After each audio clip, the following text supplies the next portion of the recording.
ওমা ইয়ানতিকু আনিল হাওয়া ইন হুয়া ইল্লা ওয়াহয়ু ইউহা। আপনি জানেন আল্লাহ কোরআনে বলছে আমার মদিনার কামলিওয়ালা নবী অতক্ষণ পর্যন্ত কোনো কথা বলে না যতক্ষণ পর্যন্ত আমার আল্লাহ না বলায়। জোরে বলেন আল্লাহু আকবার।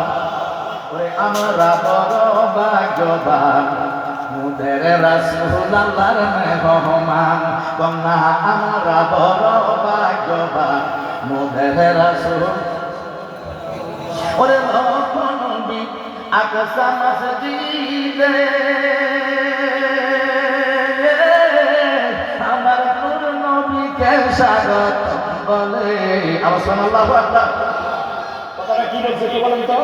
যে লক্ষ্য নবী আকসা মসজিদে আমার নূর নবীকে স্বাগতম বলে।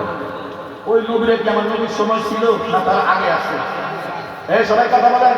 আমার সময় কম, তারা কি আগে আসছে না ঘটে আসছে? তো আপনি যে বলেন নবী রাসূলরা মরে গেছে, নবী রাসূলরা হত্যা গেছে, কইলা গেছে, এই বিবেকটা আপনাদের দিল কি?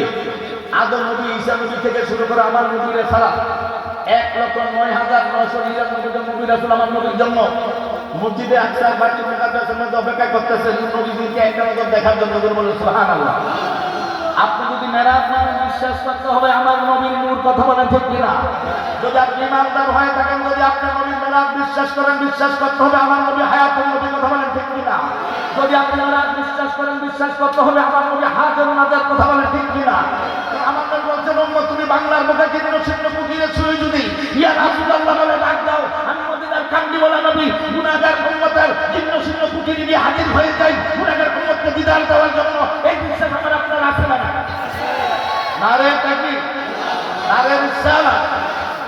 মহাপবিত্র ঈদে মিলাদুন নবী সকলে বলি মারহাবা। আপনি যদি মেরাজ বিশ্বাস করেন, বিশ্বাস করতে হবে আমার নবী নূর, কথা বলেন ঠিক কিনা? যদি আপনি একবার বিশ্বাস মেরাজ দিদার জান্নাত সেজদা দিয়ে থাকেন, তাইলে আমার নবীকে হায়াতুন নবী মানতেই হবে, হাজর নাজর মানতেই হবে। এই দুইটা মা মানে যদি আপনি ইবাদত করেন, তোমার ইবাদত আল্লাহর দরবারে কবুল হবে, কবুল হবে।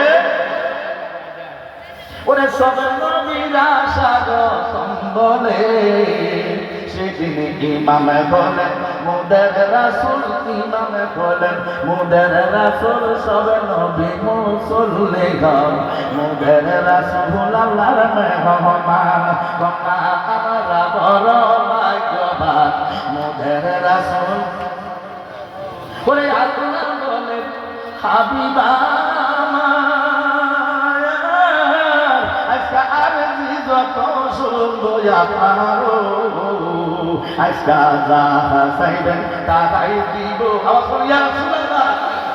আজকা যাহা চাইবেন তাহাই দিব, করব না গো অপমান মুদের রাসূল আল্লাহর মেহমান।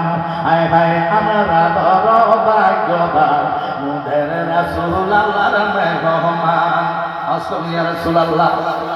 আবু বকর সিদ্দিক আফিল করে নাই কেন? আবু বকরের চিন্তা করলো মদিনার দয়াল নবীর জবান মুবারক ব্যবহার করছে কে? তাহলে এই নবী 63 বছর জিন্দেগিতে একটা মিথ্যা কথাও বলে না। আমরা নবীর উম্মত মিথ্যা কথা বলি, এরপরও হুজুররা ওয়াজ করছে লাকাদ কানা লাকুম ফি রাসূলিল্লাহি উসওয়াতুন হাসানাহ।